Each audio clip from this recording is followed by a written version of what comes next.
বিশ্বে যা কিছু মহান সৃষ্টি চিরকল্যাণকর, অর্ধেক তার করিয়াছে নারী, অর্ধেক তার নর।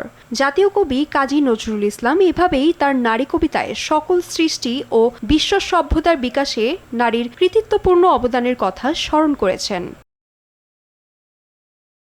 সেই ধারাবাহিকতা পরম্পরায় তো আমি একজন আজকে নারী, আমার মাঝে কষ্ট পেয়েছে, আমিও সেই ধারার। 8ই মার্চ আন্তর্জাতিক নারী দিবস। এই উপলক্ষে শনিবার রাজধানীর বিশ্ব সাহিত্য কেন্দ্রে আয়োজন করা হয়েছে গ্লোবাল স্টার ওমেন্স অ্যাওয়ার্ড 2025।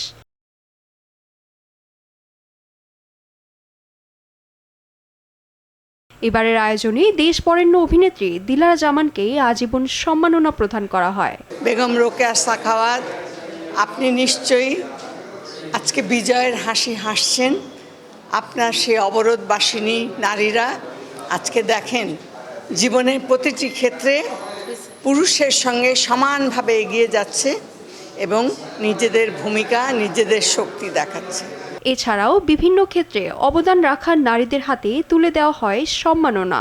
নারীর স্বাধীনতা, নারীর কর্মঘণ্টা, নারীর জন্য বিশ্বময় কিছু করতে পারি এবং নারীদের আইকন হিসেবে নিজেকে তৈরি করতে পারি।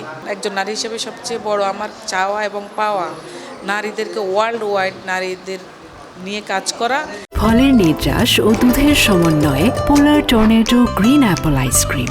মন ভালো থাক। এবং নারীদেরকে আরও অনেক বিশ্বময় পরিচিতি লাভ করানো, নারীদেরকে অনেক দূরে এগিয়ে নিয়ে যাওয়া। আজকে অ্যাওয়ার্ডটা পেয়ে আমার মনে হয়েছে যে না, আমি কিছু হয়তো করতে পেরেছি, আমি অনেক আনন্দিত। অবশ্যই অ্যাওয়ার্ড পেয়ে ভালো লাগছে, কিন্তু যারা আজকে অ্যাওয়ার্ড পেয়েছে তাদের দায়িত্ব কিন্তু অনেক বেড়ে গিয়েছে। নারীর অধিকার নিশ্চিতে আমাদের সবার এগিয়ে আসতে হবে এবং পুরুষদেরও এই এঙ্গেজমেন্টটা বাড়াতে হবে টু ইনশিওর জেন্ডার ইকুয়ালিটি। অর্থাৎ নারীদের কাজ করতে হবে একেবারে নিরলসভাবে, শুধুমাত্র পৃথিবীকে কিছু দিয়ে দেওয়ার জন্য। এবং এই সমাজ, এই পরিবার, এই রাষ্ট্র সব ক্ষেত্রেই কিন্তু তারা সবচেয়ে বেশি ভূমিকা রাখে, কিন্তু সে পিছনে থেকে যায়। কিন্তু আমরা চাই নারীরা সামনে চলে আসুক এবং তার যে অবদানের জায়গাটি সেটিকে সে তুলে ধরুক।